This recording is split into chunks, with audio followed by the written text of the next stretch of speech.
안녕하세요. 드라마 미리보기입니다. 이번 6화는 정말 이 지역이 어디까지 바닥으로 떨어지는지 정말 잘 보여주는 화인데요. 6화 드라마 내용 정리 시작하고 7화 미리보기 진행하겠습니다. 6화의 이야기는 결혼식장에서 시작됩니다. 지역과 정보와의 결혼식이 한창이었는데 호주로 신혼여행을 떠난 언니에게서 문자가 도착했습니다. 호주에서 서재욱을 보았다. 는 소식이었습니다. 그 한마디로 인해 결혼식은 결국 취소되었고 신부 정보아는 곧장 그를 찾아 떠나버렸습니다. 결혼식은 파토가 났지만 이미 준비된 피로연은 그대로 진행되었습니다. 지은호는 그런 상황 속에서도 여전히 지역을 걱정하고 있었고 지역의 동기들이 지역의 뒷이야기를 하는 거를 보고 지은호는 화를 냈습니다.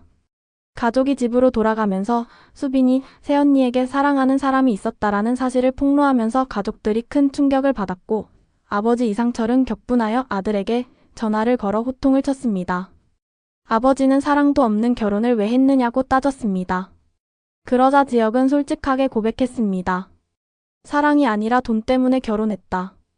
전월세에 살면서 전전하며 자식들 힘들게 하면서 살고 싶지 않았고 회사에서 언제 잘릴까 불안하게 살고 싶지 않았다. 하지만 아버지는 이를 원망으로 받아들였고 돈에 팔려가는 짓은 하지 말았어야 한다고 크게 화를 냈습니다. 결국 부자 간의 갈등은 걷잡을 수 없이 커졌고 지역은 집에서 쫓겨나다시피 나왔습니다. 동생마저 그를 외면하며 형은 인간답지 않다라고 말했을 정도였습니다. 집을 나온 지역은 여관에서 며칠을 굶으며 지내다 막노동과 물류일을 전전했습니다. 그러나 밥도 제대로 먹지 않은 채 무리하다가 결국 과로로 쓰러져서 병원에 실려갔다. 그래서 성재가 찾아왔다. 성재가 걱정돼서 하는 말이 잔소리로 받아들였습니다. 지역이 가라고 해서 갔는데 성재가 떠나자 지역은 자신이 버림받았다는 망상에 사로잡히게 됩니다. 한편 지은호는 여전히 지역을 마음에 두고 있었습니다. 과거의 지역이 자신에게 건네주었던 색연필과 스케치북을 떠올리며 눈물을 흘렸습니다. 그러나 동시에 성재 선배에 대한 미묘한 감정도 싹트기 시작했습니다.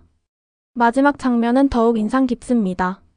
지역이 일 때문에 다리 다친 사람을 대신해서 운전을 해서 서울로 향했는데 차 안에서 지은호와 우연히 마주치게 되었지만 그는 끝내 그녀를 피해 도망쳤습니다. 스스로를 자책하며 욕설을 내뱉었는데 다리 다친 사람은 자기한테 하는 줄 알고 끌어내려서 맞기까지 했습니다.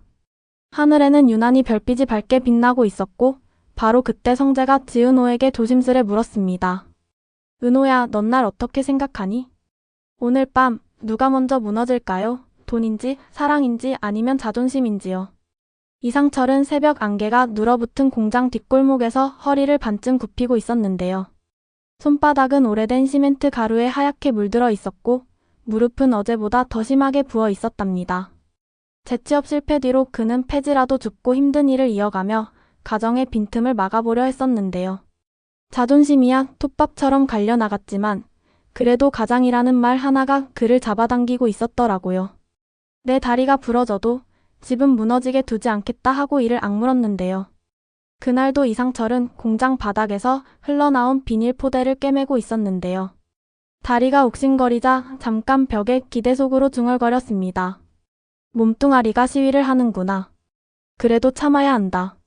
내가 버티면 애들은 산다. 말은 그렇게 했는데요. 손목에 힘을 주자 핏줄이 도드라져 올라와 보였답니다. 그는 다시 허리끈을 조이고 카트를 끌었는데요. 맞바람이 얼굴을 베어가며 지나갔고 그 바람 속에서 이상철은 자신에게 고집처럼 걸려있는 아들의 목소리를 떠올렸습니다. 사랑은 아니어도 안정은 필요했다는 그 지독히도 솔직한 고백이었죠. 그래, 내 심정 이해 못할 것 없지 하지만 돈에 무릎 꿇는 건 끝의 시작이다 하고 그는 낮게 중얼거렸습니다. 도시는 그가 멈추라고 속삭였지만 이상철은 멈추지 않았는데요. 점심 대신 자판기 커피로 속을 달래고 해 진력이면 골목마다 쌓인 종이 뭉치를 눌러 담았습니다. 그러다가 발목이 꺾이면서 무릎이 비명을 질렀는데요. 그는 바닥에 주저앉아 숨을 몰아쉬다가 결국 한쪽 다리에 천조각을 감아 임시로 고정하고 다시 일어났답니다. 집에선 모르게 하자. 괜한 걱정시키지 말자. 그렇게 그는 밤까지 일했었더라고요. 그 시각 박성재는 회사 회의실 한쪽에서 휴대폰을 쥐고 동생의 떨리는 목소리를 듣고 있었는데요. 스토커가 다시 나타났고 엘리베이터 앞에서 의미불명 낙서를 하고 사라졌다는 소식이었습니다. 성재는 의자를 밀치고 일어섰답니다. 이 장난 오늘로 끝내자. 그는 바로 이지환을 찾아갔는데요. 지환은 한숨을 길게 내쉬며 의자 등받이에 등을 붙었습니다. 형, 내 이름 부르는 톤 보니까 큰일이네요. 성재가 단도직입적으로 말했죠. 우리 집 동생 옆자리를 내가 지켜줘. 운전기사 겸 호위무사. 급히 그리고 제대로. 이지환은 잠깐 말을 잃었는데요. 형, 알겠어요. 형수 될 사람도 떠났고 형이 지역은 집을 나갔고 누군가는 방파제가 되어야죠. 장남이 비었으면 둘째라도 장남의 무게를 들어야죠. 대답은 담백했지만 눈빛은 단단했는데요. 그날부터 지환은 성재 동생이 하루를 그림자처럼 따라다녔습니다. 늘 같은 자리에 주차하고 늦은 밤 복도 끝이 비어있는지 확인하고 엘리베이터에 먼저 올라서 버튼을 누르고 낯선 시선이 거울에 잡히면 천천히 돌아보았죠. 그리고 감정이 조용히 싹트고 있었습니다. 보호의 마음과 사람의 마음은 늘 경계가 흐릿했는데요.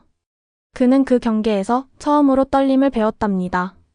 스스로를 달래는 방법을 잊어버린 사람도 있었는데요. 지은호는 피로연이 끝난 뒤에도 한동안 잠을 이루지 못했답니다. 끝났다고 생각했는데요. 끝난 것 같지가 않아요.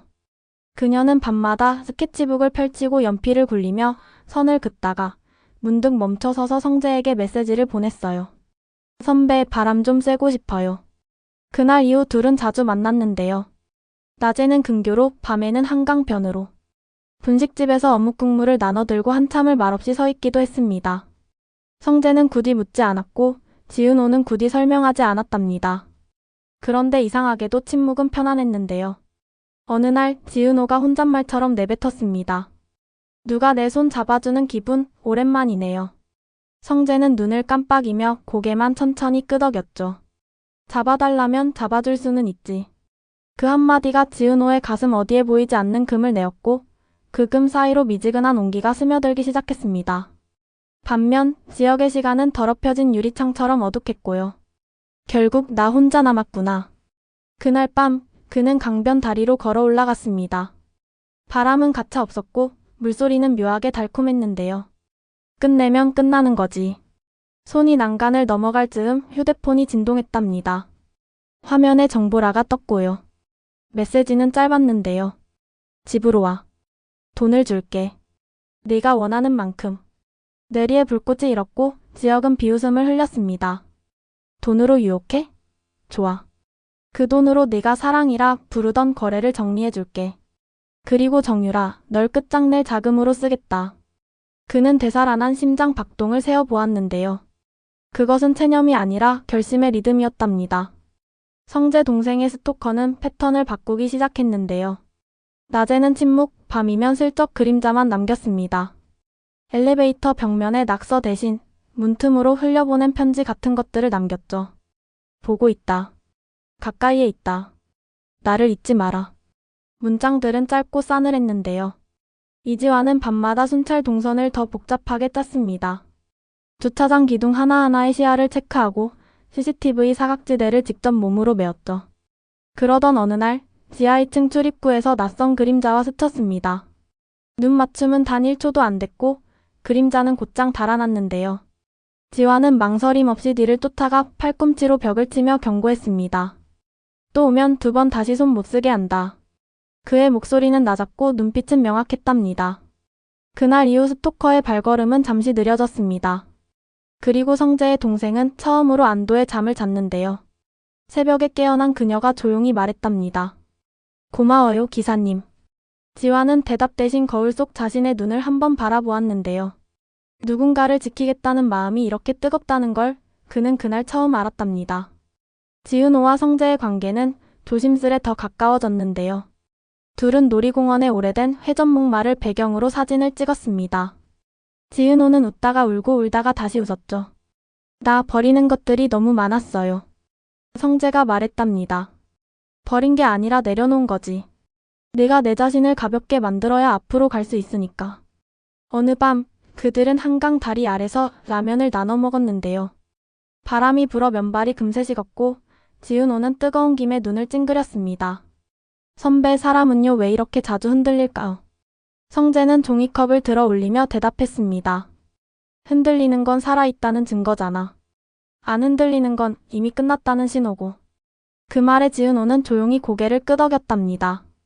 흔들림을 부끄러워하지 않겠다고 그녀는 마음속에서 아주 작은 약속을 새겼습니다. 지혁은 정보라의 메시지를 붙잡고 계획을 짰는데요. 첫째, 자신을 다시 궁지로 몰아넣었던 빛과 낙인부터 지운다. 둘째, 정유라에게 대갚을 복수의 칼날을 간다. 셋째, 가족의 무너진 체면을 돈으로라도 세워준다. 그는 메모장에 큼직하게 세 줄을 적어넣고 각 줄 옆에 작은 박스를 그려 체크했습니다. 돈으로 시작된 전쟁, 돈으로 끝내주겠다. 하지만 마음 한켠에서 은호의 얼굴이 불쑥 떠올랐는데요. 그는 이를 악물고 그 얼굴을 밀어냈습니다. 지금은 아니다. 지금은 살아남는 게 먼저다. 밤 10시가 조금 넘어 지화는 성재 동생을 집 앞까지 바래다주고 경비실 옆 의자에 잠깐 앉았습니다. 전화가 울렸는데요. 모르는 번호였습니다. 경호 잘하네. 낯선 남자의 목소리가 이어졌답니다. 하지만 넌 내가 어디에 있는지 몰라. 지화는 미간을 찌푸리고 말했죠. 그럼 하나만 기억해. 내가 어디 있든 내 발목 먼저 부숴줄 사람은 나야. 통화는 거기서 끊겼고요. 그는 곧장 성재에게 보고했습니다. 형, 상대는 장난이 아니에요. 오래된 집요함이 있고 자기가 유리하다고 믿는 놈이에요. 성재는 짧게 대답했죠. 그럼 더 단단해지자. 한편 지은호는 오래된 스케치북을 펼쳐 첫 장에 이런 문장을 썼습니다. 사랑이 무너진 자리에 내가 서본다. 그리고 두 번째 장에는 낡은 색연필로 물풀에 빛 강을 칠했답니다. 그 강 위에 아주 작은 점 2개를 찍고 그 위로 얇은 선을 긋습니다. 연결 같기도 하고 단절 같기도 한 선. 흔들려도 좋다. 다만 서 있자. 그녀는 그렇게 밤을 넘겼습니다. 다음 날 정보라에게서 두 번째 메시지가 도착했는데요. 오늘 계약서로 마무리하자. 집에서 준비했다. 주소는 도심 한복판의 오래된 저택이었습니다. 지혁은 셔츠 깃을 여미며 속으로 중얼거렸죠. 자, 게임을 하자. 저택의 문이 열리자 특유의 오래된 나무 냄새와 광택제 냄새가 뒤섞여 코끝을 찔렀는데요. 테이블 위에는 두툼한 봉투와 계약서가 나란히 놓여 있었습니다. 정보라는 짧게 말했죠. 여기서 끝내요. 서로의 얼굴을 다시 보지 않는 조건. 지혁은 봉투의 무게를 손으로 재보듯 들어보았고요. 끝낼게요. 하지만 내 인생의 시작은 지금부터죠. 그는 사인을 하고 봉투를 챙겼습니다. 그 순간 머릿속에는 한 이름만 맴돌았답니다. 정유라. 기다려라. 내가 다시 서는데 필요한 연료는 충분하다. 그 시각 지화는 지하주차장에서 다시 그림자를 붙잡았습니다. 이번엔 도주로를 미리 막아두었고 어둠 속에서 팔목을 비틀어 제압했죠. 남자는 비명을 삼키며 주저앉았는데요. 지환이 낮게 으르렁거렸습니다. 마지막 경고다. 다시 오면 널 사람 취급하지 않는다. 그 말이 과장이 아니라는 걸 남자는 곧 알게 되었습니다. 다음 날 엘리베이터 벽은 말끔했답니다. 지은호는 성재에게 문자 하나를 보냈습니다. 선배, 나 내일 바다 가고 싶어요. 성재는 곧장 답했죠. 좋아. 파도 소리에 내 속마음 좀 씻어보자. 바닷가에서 둘은 오래 걸었습니다. 파도는 모래를 쓸어가듯 마음의 가루를 조금씩 정리해 주었는데요. 해가 기울 무렵 성재가 조심스럽게 물었습니다. 은호야, 너 내가 조금은 편하니? 지은호는 잠깐 멈춰 서서 고개를 끄덕였죠. 응. 내가 있으면 내가 나를 미워하는 시간이 줄어들어. 대답은 조용했고 파도 소리는 커졌습니다. 두 사람 사이로 바람이 지나갔고 그 바람에 말하지 않은 문장들이 슬려 멀리 떠났습니다. 도시로 돌아오는 길, 지혁은 고속버스 안에서 봉투를 열어 금액을 다시 확인했습니다. 숫자는 냉정했고 종이는 무게를 가졌죠. 그는 휴대폰 메모에 한 줄을 더 적었습니다. 복수에는 예산이 필요하다. 그러고는 정유라의 행적을 정리하기 시작했답니다. 소문 거래, 과거의 약점, 비공식 사진, 낙인 찍힌 게시글들. 그의 눈빛은 어느 때보다 차가웠는데요. 이제 내가 널 무너뜨릴 차례다. 끝까지 봐주셔서 감사합니다.